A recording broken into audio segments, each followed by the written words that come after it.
Time when I was growing up, my dad knew a lot of polo players, and I saw those guys that were around polo playing, and then I got involved in roping, and I thought, gosh, someday maybe we could make team roping as popular as polo, where people could do it, and not only people that worked on ranches, but it could be a hobby to some people, and the dreams come true. We started the first newspaper on roping, which was Roper Sports News. That was 43 years ago. There was time ahead of Reno, and some of the cowboys would come from other rodeos the weekend prior and come here to Reno.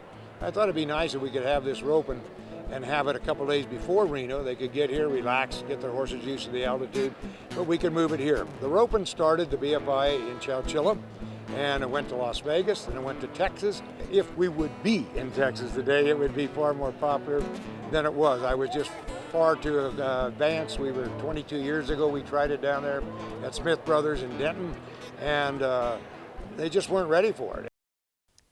Here we go. This is what it's all about, the short go-round in the top 15 as we get a look at the top official in our sport, Philip Murrah. All right, folks, get settled in. This is where all the money and all the glory is. It's the short round. Here is the 15th callback. Rube Woolsey and Tom Bill Johnson. The guys from Arizona are going to start us off. Now, they come to the short round working with a 45.76. They're going to stop the clock here, Ben, in time of 7:49. You bet, and that brings their total of 53.25, and that, of course, on 6 steers. And you can see Rube Woolsey right here, Casa Grande, Arizona, on the head side.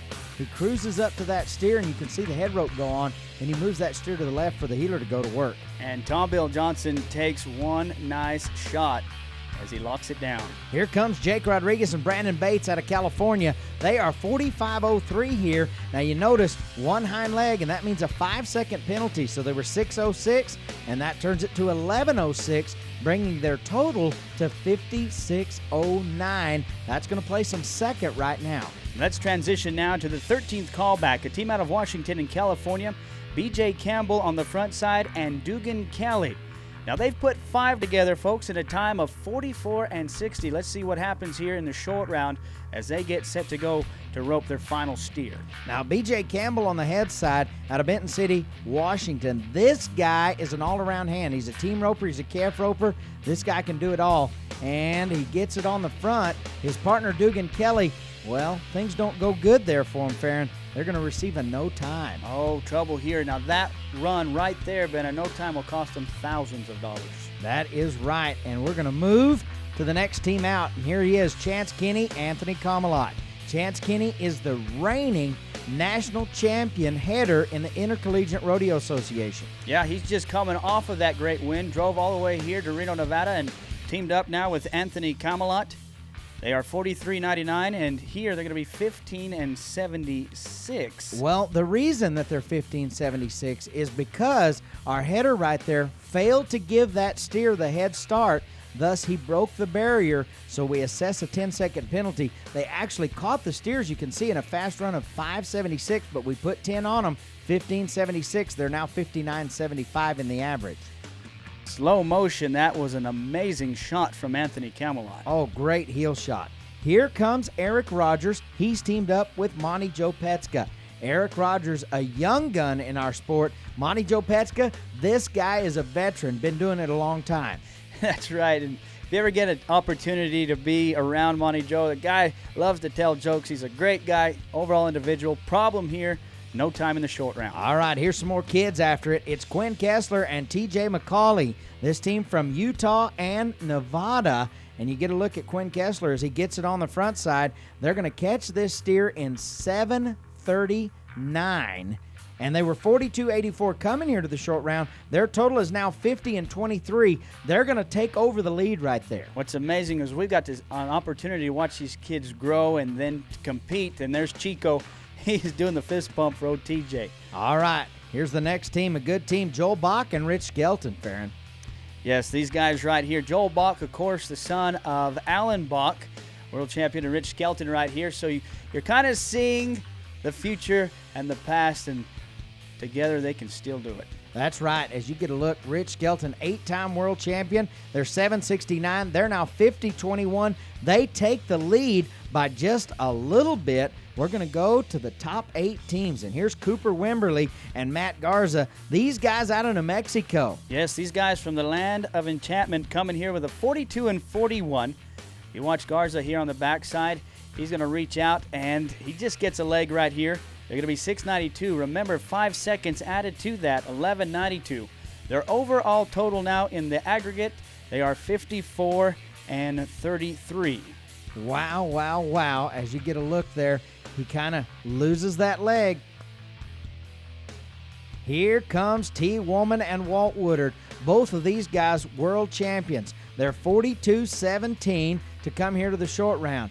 They get a steer that's going to take them down the arena. Man, look at this. T. Woman on the head side, his partner Walt Woodard. They're going to catch this steer, Farron, 793 on the run. And I tell you what, these guys, it never seems like they get in a hurry. They just make sure that they do not make any mistakes. They've been at it a while.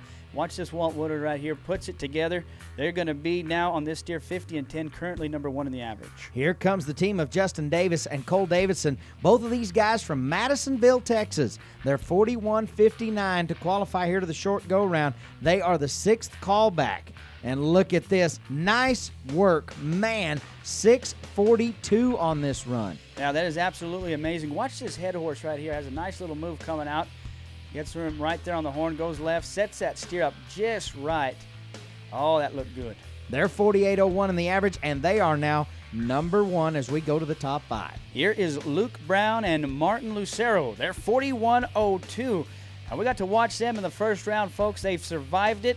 They are now here in the 5th callback position, and what a run in the short round, folks. Watch this again. They're going to be 595 to give them a total of 46-97. That is team roping right there. And they make it look so easy. That's how it's done. Here comes Spencer Mitchell, Brock Cresta. They are out of California. Now they are 40-51. They're the 4th callback.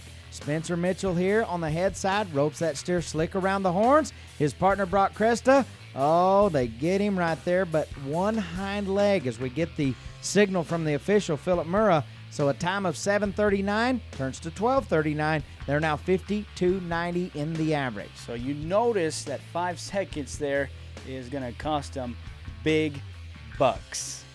That's right, and here comes Turtle Powell, a cowboy from Stephenville, Texas. His partner on the backside, Jet Johnson out of Casper, Wyoming. They are 39.75 to qualify here to the short go-round. And this Jet Johnson, he comes in. They're going to get this one roped here, folks, at a time of 7:32, putting their total, man, what a shot, 47.07. Yeah, and that's going to put them second right now, Farron, as we have 2 teams to rope.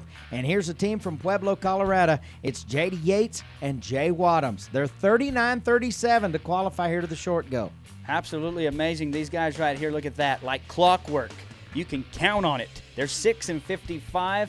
Oh, that's what you call money in the bank right now. They're 45-92. These guys can breathe easy now. They are number 1 in the average with just 1 team to rope. That's right, so they're guaranteed no less than second, but they have a force to reckon with. It's Travis Tryon and Michael Jones. These guys both call Texas home. Travis Tryon on the head side, his partner Michael Jones on the back. If we catch 6, we'll win first. All right, here we are, down to the number 1 team. They've got to rope one more for $130,000. We're going to see that right after this break. All right, here we are, back. These guys roping for $130,000. They got to catch one more. It's Travis Tryon and Michael Jones. They come from Texas. Man, I tell you what, this is what it's all about right here. They are the high team back. Oh, no. Travis Tryon is going to miss this one. Ben, what happened? Oh, disaster strikes. What happens is he roped the steer, but he didn't get that dally around the saddle horn. He lost his rope. The result, a no time and no money. Oh, you could see it right here. Unbelievable. So the win is going to go to J.D. Yates and Jay Wadhams. They're going to take home $130,000. Behind them in second place, it's Luke Brown and Martin Lucero for $95,000. Third place is going to go to Turtle Powell and Jet Johnson as they take home $61,110. Fourth in the average, Justin Davis and Cole Davison. They pocket $30,555. Fifth, T. Woolman and Walt Woodard. They take home $16,975. Sixth, Joel Bach and Rich Skelton, $6,790. And rounding it all off, seventh, Quinn Kessler and T.J. McCauley, $2,000. To see that 5-second run in that short round, though, you see sometimes we'll see a 5 or 6 second run from a team that is 15th or 14th because they think they have no chance of placing in the average. But to see a team that comes back in 5th place, like Luke Brown and Martin Lucero, and put the pressure on these other guys, it was amazing. And they brought the crowd down, and they did exactly what they wanted to do. And we drew a good steer, and it worked out. Martin healed him fast. We can't get nobody else to rope with us, so we just rope together all the time. Yeah, we go to too many horse shows, and we're kind of stuck roping with each other, so we better like each other and rope good together, because otherwise we don't get to go nowhere.